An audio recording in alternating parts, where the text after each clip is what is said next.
Boom goes the dynamite. Here we go. Leafs go 3-0. We'll talk about that in just a moment. But this is the Leafs Weekender. Perfect week for the Maple Leafs, even without Mojo Morgan Riley. Fired up, ladies and gentlemen. Riding with my guys as always. Mr. Clark Munroe. Check him out at Clark Munroe. See the handle there. Mr. D434 over on the X Twitter machine. Get there. But one thing you don't want to do, even though I got a bad salad going right now, you don't want to take somebody else's hat. If you're at a hockey game and your favorite player or any player for your favorite team scores a bloody hat trick, don't reach in front of you and grab the old man's cowboy hat and toss it on the ice. Be respectful, cheer the hell out of it, whatever you need to do, but do not turn yourself into some social media little meme for 15 minutes of fame. Because then, when it all goes away, you just look like an arsehole. So don't touch people's hats. Boys, what do you think of that? How ridiculous, grabbing somebody else's lid and tossing it. I'd be pissed. I'd be throwing punches. Quick story for you, James. I was at an Austin Matthews hat trick game. You were. And I was wearing a hat, and I left with the hat. But my nephew, Jackson, hope I'm not calling him out here too hard, but he tried to grab my hat as a joke. Now, he would never actually have grabbed it off my head and thrown it, but he tried, and I was like, hey, don't even think about it. Because I was like, I've had this hat for too long. It's not a junk hat. I'm not getting rid of this hat, especially we were up in the nosebleeds. I'm like, the fact that you're going to throw it and it's probably not even going to get anywhere, like there's just no chance. So ultimately frisbees it like an ultimate frisbee and makes it.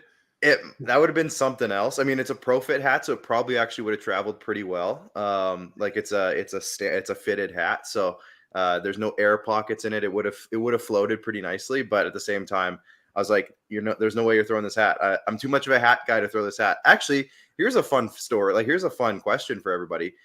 Would you throw your hat if you were at a hat trick game? Because I don't think I would. Like, I'm too much of a hat guy to get rid of my hats, and I would lose it, and then you don't know what you're going to do. So I probably wouldn't. I was just going to say this. I don't know if it's a rule that I have or what, but I will not throw my hat. I spend $40+ on each and every hat that I have. Yeah. If it's one that I won from something, sure, I'll throw it or whatever. Like, that would be the hat that I throw. I would not throw any hat. I wouldn't throw this hat. And plus, my salad is not what I want it to look like. So yeah, I get really bad hat hair too. Like, I get really bad hat hair. So if I'm like 2 periods into a game or something and then I'm throwing a hat, my hair looks garbage the rest of the night. I'm not doing it. I'm just not. Yeah, I'm not doing it. Listen, I will tell you right now, I bring an extra hat. So I do. And there's an extra hat at hand. And I do have one sitting right beside me right here that I did bring when we went and seen John Tavares in his debut game for the Maple Leafs. I was hoping there would be one so I could throw that hat, still keep mine on my head, but throw the other one that we have at hand. So I come prepared, ladies and gentlemen. That's the way. I know some people who do go to a game and, like, maybe if they're only going to a couple a year, they'll buy like a cheaper hat at the store before the game starts so that there is something that they can throw. But like, my Leafs hat, which is hanging up right now in my room, like I don't have it with me on hand, but like, I've had that for a few years. It's my lucky hat. Like, I'm not throwing that thing. I'm just not. So sorry.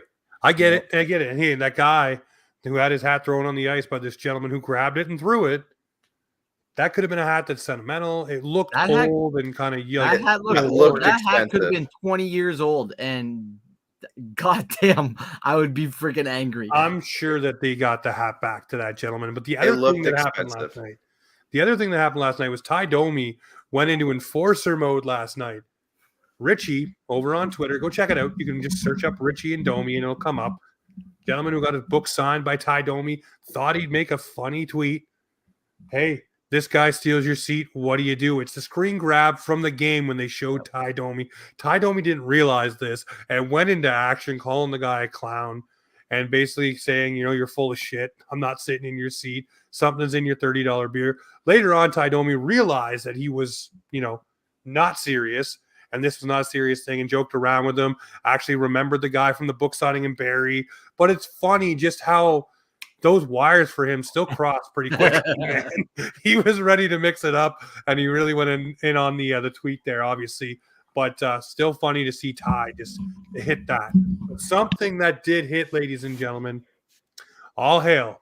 We're not worthy. 3-0, Mr. Clark Munroe. He said it was going to be either 3-0 or heads or something would roll. The hockey god said, sir, allow us to bless you with not only 3-0, but how about a bunch of hat tricks as well? You can have it all, Clark, and eat your cake as well. How do you feel, Clark Munroe?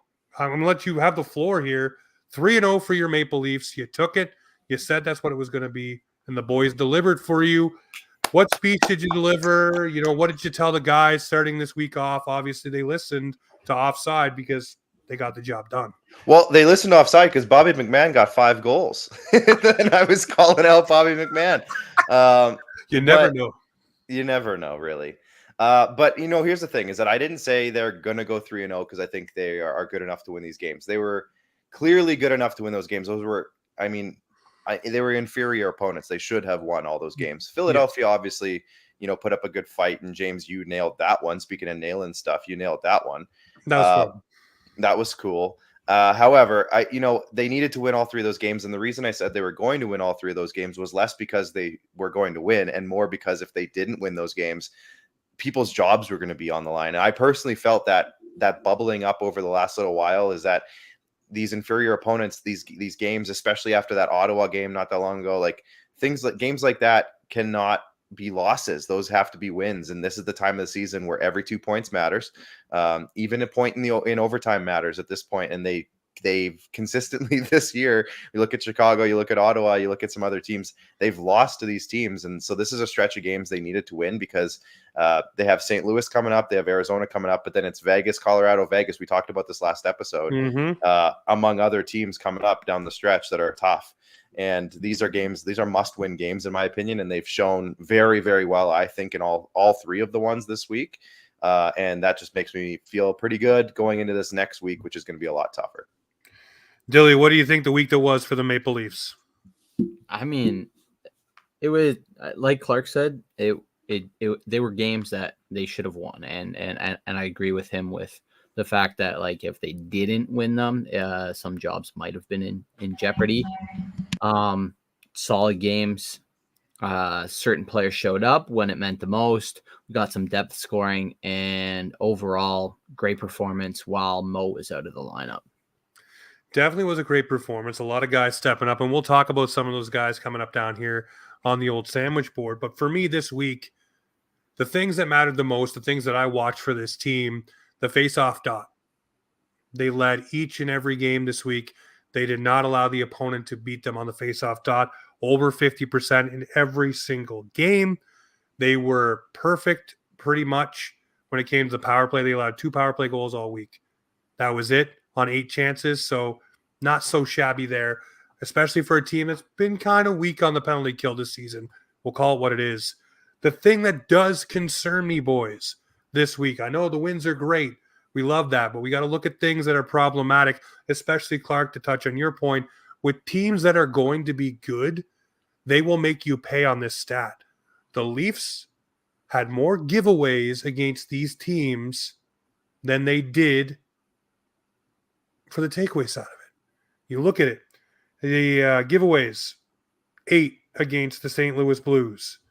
You go 10 giveaways against the Philadelphia Flyers, and then you had 9 against the Anaheim Ducks. These are inferior teams stat-wise, teams that you should beat.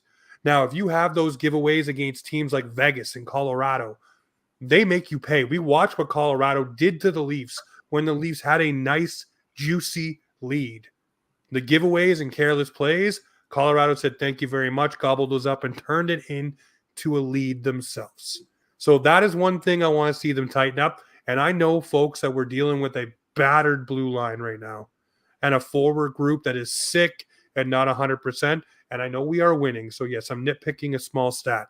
But this is something that can really hurt you against the good teams because good teams know how to capitalize on those things. But 3-0, we'll friggin' take it. We'll love it every single day. And, yeah, Clark, it was very fun to talk with Anthony and be like, yeah, it's going to be a 3-3 OT game. And whoever wins. Well, I feel like that's the perfect example, though, James, of what you just said. The Leafs had a 3-1 lead in that game, and they looked really good. And I was looking on Twitter after Matthews got his hat trick, and the most of the tweets that I saw that were about the game were, please don't screw this game up. Please don't lose this game in the third period. Please don't make mistakes and screw this game up, because Austin Matthews can't lose on a hat trick. Like, we can't lose on an Austin Matthews hat trick. And they almost did. And obviously they didn't. Obviously, thankfully, their overtime was solid and they were able to finish that one pretty quick. But that's exactly what you're saying, James, is that, you know, a good team, Philadelphia, I'll consider them a decent team. They're at least average, or at least they're middle of the pack this season, if not better, just given their spot in the standings anyways. But that's a team that is good enough that if you do make mistakes, they will capitalize and come back on you, like the Flyers did in that game. And obviously the lead was too big, but even you saw it sometimes against Anaheim. Like, they scored a couple goals in the third. I know one was taken back, but they scored a couple of goals, and those goals came off of sloppy play. And yeah, it's probably score effects because it's sloppy because they were up 8-1. But at the same time, like, you got to clean things up a little bit, and that's a good learning point. And but Philadelphia was a game that could have got away from them. It just thankfully it didn't. But that's exactly what you're talking about, James. No, 100%. Well, let's move off the week that was. It was a great week. We're all excited about it. The week that will be is one that features 4 games for the Maple Leafs. We got the Blues, the Coyotes, the Golden Knights, and the Avalanche. So 2 teams that are premier teams, a team that doesn't really know where its home is or its tail is, for that matter. And then we have the St. Louis Blues, who we did just beat, but will be a team that will want to get back at us as well. So that'll be a fun game tomorrow. A little bit earlier one. I believe it's a 1 o'clock start for everyone on the Eastern time zone. But we'll go around the horn here right quick. Dylan, I'll let you start because, Clark, you are the reigning champion. You can go last. Dylan, what is the record? Are these home games? No, they are all away. Yes, all away. Ooh, that's tough. You can play a little bit more loosey-goosey on the road. I say we win against St. Louis.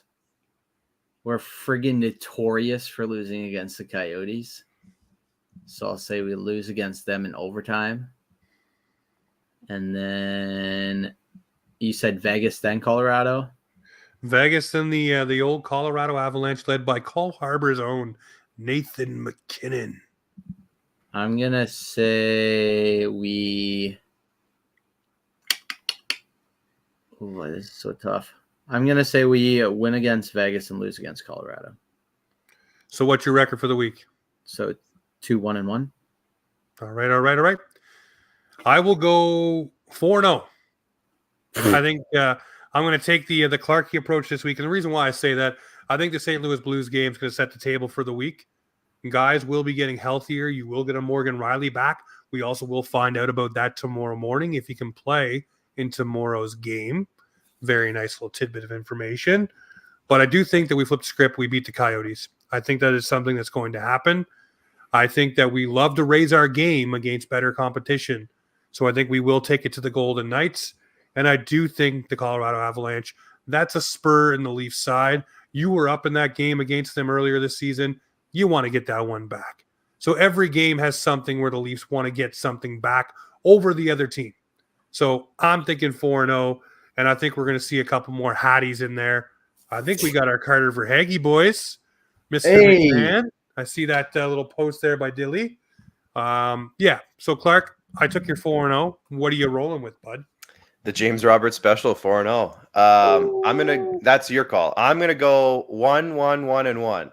A win, a loss, an overtime loss, and a shootout loss. I think this is a really interesting week. Yeah, they're gonna sweep the board. I think they're gonna beat St. Louis, like you said, Dylan. They have a really weird way of losing to Arizona. I think that'll be a shootout, and something weird will happen.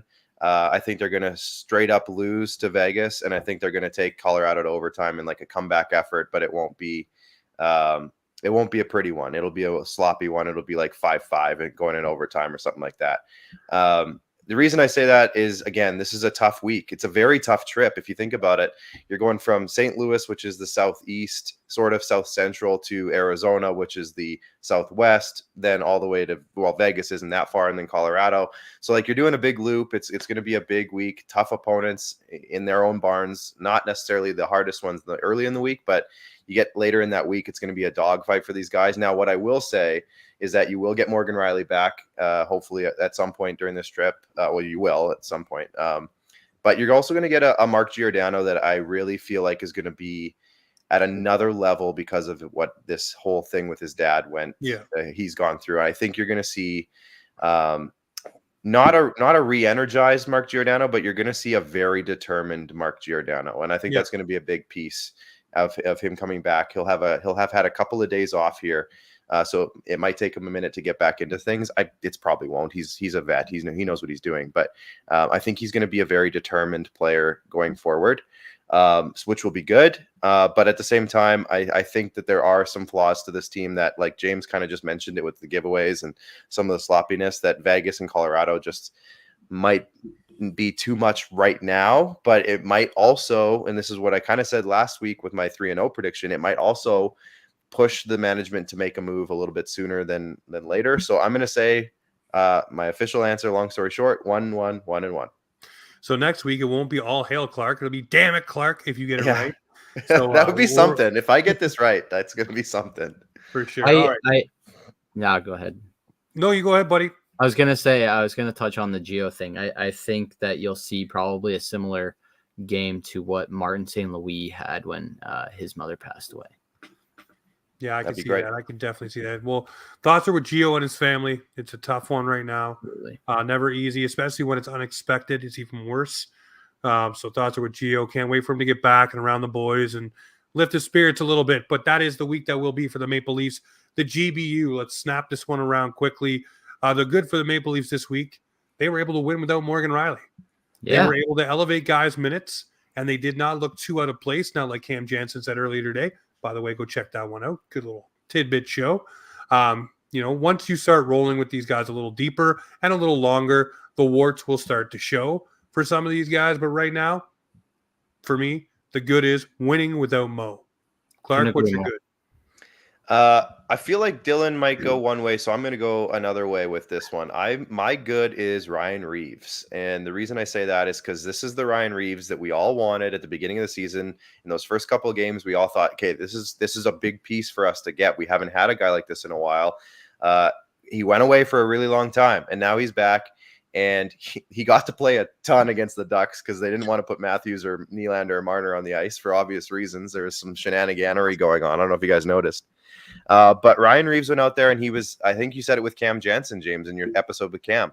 He was that policeman out there. He wasn't being stupid, but he was going out there and making sure everybody knew he was there. And that if anything did go down, he was going to be the first one there. And it didn't exactly happen where he had to throw any fisticuffs or anything, but you could definitely see his presence was being felt out there. And my gosh, did Radko Gudas look like he had no interest in being on the ice during the end of that game.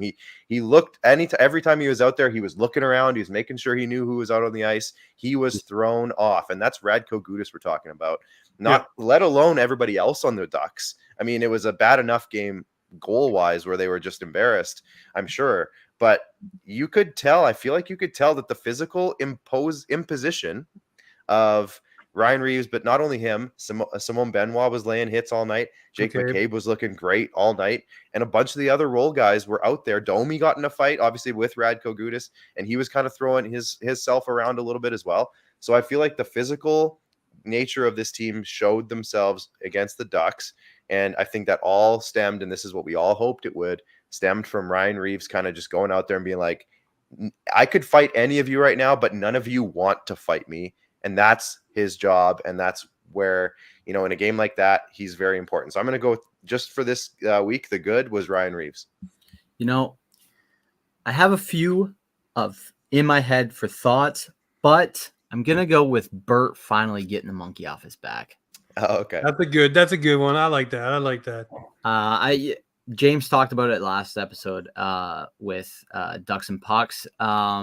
we all kind of figured that Matthews was just waiting for Bert to move his stick in the right direction. And he was just banking that thing off him so that the monkey was off his back. So that's my good this week because that was a key offseason move. And I think he needs to get moving sooner rather than later in order for him to save his spot come deadline time. No, hey, listen, I'm glad that Mr. Bertuzzi scored his goal and got that monkey off his back. And Matthews was making sure that happened. Again, the evolution of Austin Matthews, the leader. Love it. Chef's kiss. The bad for me, giveaways. That's it. I have nothing else to say. I've already talked on it. That's the bad. Dilly, what's your bad for the week? Yeah, I would have to say the giveaways. Clarky. Yeah, I mean, this is a rare week where I don't think I really have a bad. I think every aspect of the team generally was pretty good throughout the week. The only thing I would say is that little blip against the Flyers, kind of like we talked about earlier in the show, where they had a 3-1 lead and they let them come back into it and almost let it slip away entirely.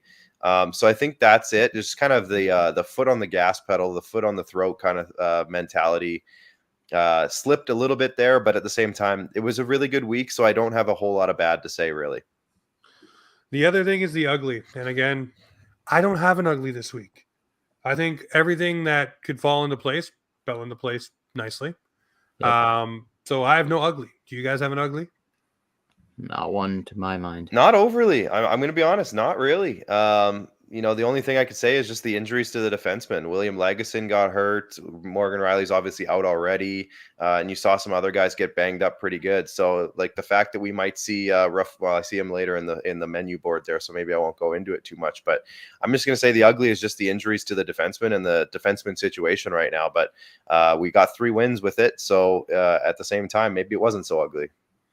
No, definitely. All right, so we'll move off of the GBU, but something we move on to is our friends over at DraftKings. They partnered up with the Hockey Podcast Network, and we all know hockey games move fast, but with DraftKings Sportsbook, an official betting partner of the NHL, you can score faster than anything happening on the ice. This week, new customers can get $5 and turn it into $200 instantly in bonus bets. So if you want to go bet on the Leafs and the Ducks, or the Leafs and the Kings, or the Leafs and anybody who they're playing this week, get in there and get it done by downloading the DraftKings Sportsbook app with the code THPN. New customers can bet $5 on the NHL and get $200 instantly in bonus bets only on DraftKings Sportsbook with the code THPN. The crown is yours. Gambling problem? Call 1-800-GAMBLER or visit www.1800gambler.net. In New York, call 877-8-HOPE-NY or text HOPE-NY 467-369. In Connecticut, help is available for your problem gambling. Call 888-78-9777 or visit ccp.org. Please play responsibly. On behalf of Boot Hill and Casino Resort in Kansas, 21 plus, age varies by jurisdiction, void in Ontario. Bonus bet set to expire 168 hours after issuance. See dkng.com/hockey for eligibility, deposit restrictions, terms, and responsible gambling resources. NHL and the NHL Shield are registered trademarks of the National Hockey League. Copyright NHL 2024. All rights reserved. So get in there, get your bets in, get done, move it along, and have some fun with DraftKings and the promo code THPN. Someone who had some fun last night, and I had a little bit of an issue with it, was William Nylander. He scored his 500th point, and we see how puck hungry a lot of these guys are for first goals, first assists, first points, milestone pucks for each other. No one really chased down the Willie Nylander puck for 500. Maybe it wasn't something that was well known on the bench because obviously he was a couple points back earlier in the night, got the 2 points with that snipe, went to 500. Not nitpicking it, but I'm just saying the boys should have picked that puck up and made sure Willie had it. I think it did actually make its way to the penalty box. So it went back into the cooler. Hopefully they got the right one. But boys, Willie, 500 points, beauty. A lot of people still crapping on Willie, but I love what he brings to this squad, man. Any thoughts there, Dylan, on Willie and 500? Honestly, I think that after it's all said and done, after his career, I think he might be one of the greatest Swedish players on this team ever to play. He's just the overall pro, in my opinion. He comes in every day, works hard, and tries to make everybody around him better. And you know what? He does it with a smile on his face, and I couldn't ask for anything more out of somebody on a team that I love to watch play. He fought very, very hard for the contract that he got, so I think that the 500 points is well deserving. Clarky. Yeah, so you know what I was thinking of? It was the Leafs. It was a home game. So I think, if I'm not mistaken, when it's a home game, every goal puck they actually take and like collect it or sell it as a collector's item. I'm pretty sure at Leafs home games. So like I think if you go online and you go to like the Leafs store, like the Leafs, I don't know where it is exactly, but I think you can buy like every goal puck that's scored at a home game. Curtis from Alberta pretty much owns the store right now. Yeah, I mean, yeah, exactly. Just ask Curtis; he'll tell you. So I'm pretty sure that they would have taken that puck, and then once they realized it, I'm sure they got it to Willie. I didn't see anything online, like pictures of it. I saw him. Yeah, they did do it. He was a shirtless beast. Right, you're right. I did see that. Now that you mention it, so his nice chest hair here and. Yeah, that's why. Now that you mention it, I remember it because I remember looking at that and fawning over how good looking William Nylander is. Exactly. But anyways, forget about that. So yeah, it's a great thing. And Dylan, like you said, not only is he going to be one of the best Swedish players, he's straight up at the end of this, he's going to be one of the best players of all time in terms of the Leafs franchise. All these guys are at the moment. I mean, you already saw the numbers that Matthews is putting up in the comparisons, or not the comparisons, but him skyrocketing up the list, passing Dave Keon right away. He's a season away from passing Matt Sundin. 72 goals away, I believe it is. Yeah, and he's going to be 27 by the time that happens, and he's under contract for another 4 years. Like, this guy is going to be so far beyond Matt Sundin. It's going to be stupid. And Nylander's not that far off. Marner's pretty much there already as well. In terms of points, at least. So these guys, we are currently watching history at the moment. This is going to be one of those things that, like, the quote from The Office, I wish you knew that you were in the glory days before you were out of them. Yeah. That is what we are literally doing it right now. And the hard part for me when I think about that is, man, we complain a lot. Not the three of us. I'm just talking about in general. Oh, I know. Nation, yeah. And I've said this before on the show, but we are watching the best era of Leafs hockey in probably 30, 40 years, and we aren't even appreciative of it. We complain more than anything. Even though, the early 2000s, late 90s, of course, that for James, you and I, Dylan, you weren't even alive, so get out of here with that garbage. But for me and James, that was a very golden era for us, and that was a good era. But if you look at the success and the individual numbers that these guys are putting up now, that era looks stupid. Like, it's not even that good. Now, I would take probably 8 or 9 of the guys that were on that era's teams and put them on this team over who we have now. But that's not to say that this isn't the best unprecedented Leafs era that has probably, happened at least since 67, knock on wood, and, say Hail Marys for saying the number 67, but it's truly that time. We're in a golden era for the Maple Leafs organization, and by the end of it, we'll be telling our grandkids about how good Austin Matthews, William Nylander, and Mitch Marner were, and that's pretty cool. Morgan Riley, and that's pretty cool to think about, 30, 40 years from now. No, it's pretty wild to think of that, man. I can't wait to one day be sitting in that rocking chair talking about Austin Matthews' 5 Stanley Cup rings with the Maple Leafs, and how his hand was weighed down by all those beautiful rings. It will happen, folks. Too many people now. I said it now 3 times today. Too many people are saying the Leafs are due, and the Leafs should win, and the Leafs need to win. And so many people that were, even Cam said he was poking fun at Leafs fans for how long, and now he's like, man, this fan base deserves it. It needs to happen. This needs to be figured out how to make it happen. So I'm pumped up for it, especially with guys like Matthews and stuff. One thing I wanted to add before we move on to the next topic is this is the first guy to commit to this team long term, and he is officially, obviously, the one to have the biggest contract in Leafs history. So I did want to add that this 500 points for Willie is going to get stretched beyond that in the 8 years to come. Oh yeah, no, we can't wait to watch Willie, man. Hey man, I'm a wee Willie Nylander fan. I love him. I know a lot of people call him Marshmallow. What's up, Lucky? But I enjoy him, man. I enjoy what he brings. We've talked ad nauseum already about Matthews. How about we talk about maybe our version of Cardi Verhage, and that's Mr. McMann strutting his stuff, getting his thing done. Buddy getting a hat trick, Buddy scoring goals, almost got a double hat trick. Loving the fact that he is actually stepping up and releasing that shot. But it's funny when you give a guy with his size some opportunity, he's making the most of it, man. He eats it up for breakfast, man. He's rolling, guys, and I love the fact that we have some guys in our system that are starting to pop, and we need that. And obviously, heading towards the trade deadline, it maybe shifts your focus to other things if your depth players start producing. And a guy like McMann is doing so. A guy like Mr. Max Domi is doing so. I'd re-sign Domi right now. Yep. He's looking good in that 2-hole right now, and he's looking good playing with Burt and Robertson. By the way, nice release, Robertson. Hello, son. Where's that been all season? Rocket that shot. But what do we think of McMann and Domi here? For me, I'm just happy to see these guys starting to pop, starting to grab some momentum in the lineup.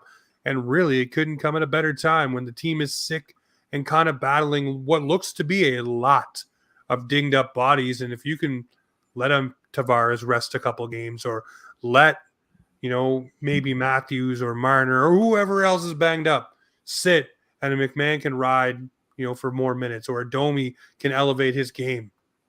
Man, I'm excited to see what you guys can cook. Licking my fingers, man. Getting excited. I say put Bobby McMann in the top 6, man. See what he can do with Matthews. I honestly want to see what he could do in the top 6. He looked amazing out there against the Ducks. He was dipsy doodling, twisting and turning. He was ready for just about anything. Funny thing what confidence does to a guy. Of course. And I love that they did that little meme there on socials. that was great. No, I think this is I think somebody said it on Twitter. This is like us. We gave up on Carter Verhage, and this was the redemption of that. So I'm grateful that he has stepped it up in a key moment, and it couldn't have been a better time when injuries happen. As for Domi, I think that the last game was a prime example of what we're going to see in the playoffs. So I couldn't agree more with sign that man to an extension, because I think everybody in Leafs Nation knows that he wants to be here long term. So why not sign the papers now? I'm in. What do you think, Clarky? Yeah, I think the fight against Gudas kind of settled it for me, and then him going after him kind of later in the game too. I think, like Dylan said, that just shows how much he wants to be here and how much he kind of loves his role here. I think I would love to see them sign him to an extension at some point here before too long. I still think he needs to shoot a little bit more and score some more goals, but that's another discussion altogether. It's just side note here. I got the NBA All-Star game in the background, and man, does it make me appreciate how good the NHL All-Star game is compared to the NBA All-Star game. This is awful. Like they're just walking around out there shooting from half court. Like nobody's making any shots. They're just messing around. Like it's kind of funny, but like, man, it's bad. I'm so glad the NHL All-Star game, although they do dog it a little bit, at least they try to score at least a little bit. Anyways, total sidebar there. But yeah, no, I think it's great to see Bobby McMann. Like I heard the numbers. They said on the broadcast, he scored 24 goals as a rookie in the AHL, 21 goals last year. So the guy can pot the puck in the net, and he given a little bit more of an elevated status the last few games again, because like you said, given injuries and everything else that's going on, for him to step up and just wire some shots in has been great to see. And it's the secondary scoring. I've said it long and for a long time. I feel like the secondary scoring is a bigger issue than the defense and the goaltending on this team. And if they can get some internal secondary scoring, it's obviously going to save them some assets from going out and making an unnecessary trade if they don't have to get a guy. There's a guy like Anthony Duclair that I've kind of been joking around that I feel like the Leafs should go get him, especially because he's on the Sharks and he's not that expensive money wise, and I think it'd be a decent fit if you put Duclair with Domi because they already have chemistry from years back. So he's kind of I'm not beating the drum necessarily, James, but I am kind of thinking about buying a drum set, if you know what I'm saying. You're just ringing the bell over here. Yeah, I'm thinking about buying a drum set for Anthony Duclair. But if you don't have to spend whatever it would take to get an Anthony Duclair, like if it's a Connor Timmins kind of package, you can save those guys, then that's obviously the preferred way to do it.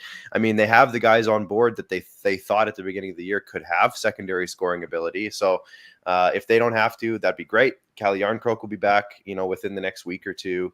That's one guy no one's talking about, by the way. That's going to be a big addition for this team. Oh, huge. And I mean, he got 20 goals last year, right? I think he already did he not have 10 goals before he got injured this year? 13. Yeah. So, I mean, it's a huge addition, even though it's a third liner. That's a massive addition to this roster. So I'm looking at that as a way. Yanni Gourde would look really good. I think he'd be way too expensive. We can get into that. We have to do a whole trade show, James. There's one coming. It's brewing. Yeah, but Yanni Gourde would be amazing, but I think he would cost way more than we're willing to give up. And I don't know what his contract is, but I feel like there would have to be some crazy money tactics to go along with it. I think it's 5.5, isn't it? Yeah, so you'd have to.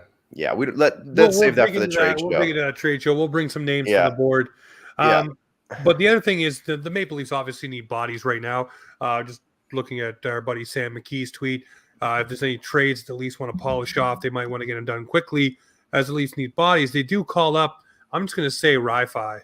Like instead of Wi-Fi, like over in Montreal. I don't know how to say his name just yet. I will learn if I'm saying it wrong. It's not on purpose. I think it's just Rafai. Like Rafai. Okay, there you go. Rafai. Yeah. Well, I will refine my speech on him very shortly. But he is a Benny type player. He's no flash in the offensive side, but very good responsibly, can skate very well. This all by our boy Kyle Cushman, who was on earlier this season and talked him up. He's good with the body, good with the physicality. So really, I mean, if you can add another Benny to the bottom pair of this team, I'll take it right now, man. I'll enjoy the fact that maybe the big R coming in is going to be fun with Benny or McCabe or whoever he's playing with.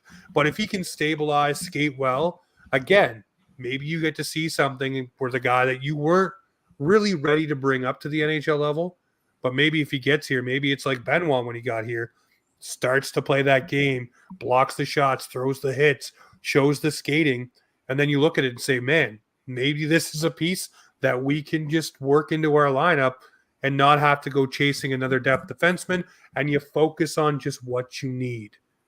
Just we talked about secondary scoring a minute ago, maybe. Yeah, and I think the big thing, though, to remember with, I think it is Marshall Rafai, right? Marshall? Yeah, Marshall, yeah. I have his thing up right now. He's MR, up on MR, there you go, Mister. He's up on emergency call, so I don't think that's going to be a very long-term thing. Like, it might be a one-game type of deal, especially because tomorrow's game is an afternoon game, so it's going to be a little bit unorthodox, I guess, for travel and for, preparation and all that stuff. So my guess is he's only going to be here until Morgan Riley's back, which could be Wednesday. And we only see maybe one game out of him. I would love it if he can come up, lay a couple of big hits against St. Louis and, make an impact. And maybe he does. But my guess is that Sheldon Keefe is probably going to do what he usually does with emergency call-ups and basically give them like 3 minutes and not really let them see the ice is my guess. And one thing I will say with that, and I think I'm going to give Sheldon Keefe a little bit of credit, and I kind of called this a couple weeks ago, is that Timothy Liljegren needed to step up, and I was ready to trade Timothy Liljegren. I think there's a quote. He's another guy who listened to your call out very well. Yes, I called him out, and he's been playing really well in the absence of Morgan Riley and getting more ice time with TJ Brody. The two of them have been playing quite well. Timothy Liljegren's been getting power play 1 minutes, which, I mean, it hasn't been amazing, but he also hasn't made too many mistakes. It's been a pretty good overall, I will say. And you know what? He's maybe not elevated his status to like a must keep, but I definitely either his trade value has gone up or he's at least gotten back into a lot of Leaf fans' good books over the last 4 or 5 games, I would say. So that's good to see from him. And we'll see how much more time he gets in this next game with all these other injuries and things going on with the team. I just wanted to say one thing about Rafai. It is terrifying looking at somebody that is the exact height, the exact weight, and is legitimately born 4 days before you are, who is playing for the Leafs. I thought that was So what you're crazy. saying is you're pulling for this young man. Yes, I'm pulling for him because everything's the same for us. Before we move on to our last point, it's not about the Leafs, but it's just someone about a former Leaf. I want to say this: the Leafs are rolling 5 forwards on the power play group, and there was a funny joke. I think it was Kevin Papetti saying it was actually 4 forwards and 1 defenseman, as the Leafs have a new defenseman. His name's Mitch Marner, number 16, as he played defense last night for the Leafs. But Bertuzzi, something, Clark, that I said to you about Bertuzzi. Get him on that power play 1 unit and park his butt in front of that net. And I really think he'll be a disruptor.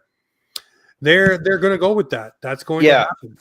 And this is the time to do it because obviously with Morgan Riley out, and like I said, Liljegren was playing power play 1, and that's not his normal spot. I mean, again, he wasn't bad, but I don't know. I'm not going to say it was great. He did okay, but this is the time to do it. Try it for a game. 1 game. Let John Tavares not have to just be the net front guy because he's so good as the bumper. And we saw it for a couple of years there when he wasn't the net front guy and they had whoever else out there. But Tavares in the slot scored so many goals in those first couple of years that he was with the team. And there's no denying that he is very good at that spot. So if you get him there, you put Marner at the point probably, and then you have Nylander on one flank, Matthews on the other flank, and Bertuzzi's just causing chaos. I think that's a pretty good recipe. The problem is that when Morgan Riley comes back, they're probably going to put him back out there, and then you're going to put John Tavares back in the net front. And he's okay at the net front. I think, if I'm not mistaken, he might actually lead the team in power play goals this year. Break up the power play units. Right. But that's the other thing is that if you want these other guys to start getting a couple of goals here and there, if you want that secondary scoring to start going, you got to give them opportunities to do it. You can't just park them on the bench. Tavares, McMann, Robertson, Liljegren, and Domi sound. Doesn't sound too bad to me as a second PP unit, or even Calle Yarncroke when he comes back.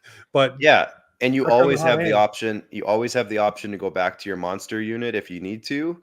But there's no harm in trying this for a little bit. And as the kind of the buffer zone of having Bertuzzi out there because Riley's not. I think that's a good experiment to just kind of get another look. I mean, he scored a goal last game. The power play scored a couple of goals against the Ducks, and that game. You can say what you want about that game, but Bertuzzi still got a goal, and he still looked pretty good for most of the night. So give him a chance for a game against St. Louis and see where it goes. Build some confidence for sure. Go ahead. Sorry, he even hit the post that game too. Yes, he did. And you can hear it ring. We all thought that it wasn't going to happen. Finally did. The last thing here is just on Justin Holl. There was a lot of discourse this season about Justin Holl may be a guy the Maple Leafs could use.